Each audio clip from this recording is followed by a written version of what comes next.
ഒന്നാമത് ഇത് ഫുഡ് പ്രൊഡക്റ്റാണ്. മറ്റേതൊരു ആരും ഫസ്റ്റ് തന്നെ വാങ്ങി നോക്കൂല, അത് കഴിച്ചെന്തെങ്കിലും ആവുമോ എന്നുള്ളൊരു ഭയം ജനങ്ങൾക്ക് ഉണ്ടാവും. എൻ്റെ ഒരു ചോദ്യം ഇതാണ്, ഇപ്പോൾ സ്വാഭാവികമായിട്ടും ഈ ഒരു ബിസിനസ് വളർത്തുക അല്ലെങ്കിൽ ഒരു ആശയത്തെ പുതുതായിട്ട് അവതരിപ്പിക്കുക എന്ന് പറയുന്നത് എപ്പോഴും ഒരു ബിസിനസ്സുകാരനെ സംബന്ധിച്ചിടത്തോളം കുറച്ച് ചാലഞ്ചിങ് ആയിട്ടുള്ള കാര്യം തന്നെയാണ്, ഈസി ഒന്നുമല്ല.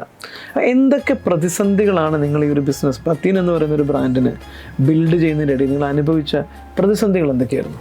ഒന്നാമത് ഇത് ഫുഡ് പ്രൊഡക്റ്റാണ്.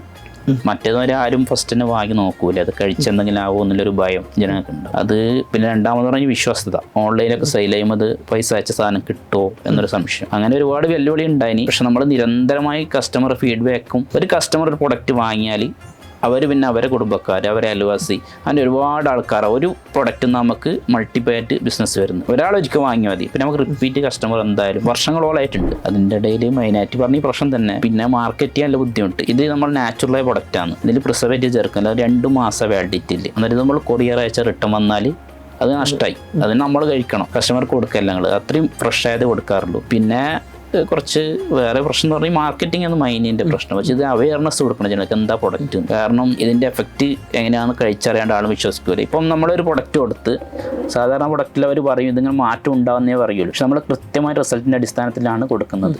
ബിസിനസ്സിൻ്റെ പ്രധാന പ്രശ്നം മാർക്കറ്റിംഗ് തന്നെയാണ്. ഇതൊരു പ്രൊഡക്റ്റ് കണ്ടെത്താൻ ഏകദേശം 1.5 വർഷത്തോളം നമ്മൾ മെനക്കെട്ട് റിസർച്ച് ചെയ്തിട്ടുണ്ട്.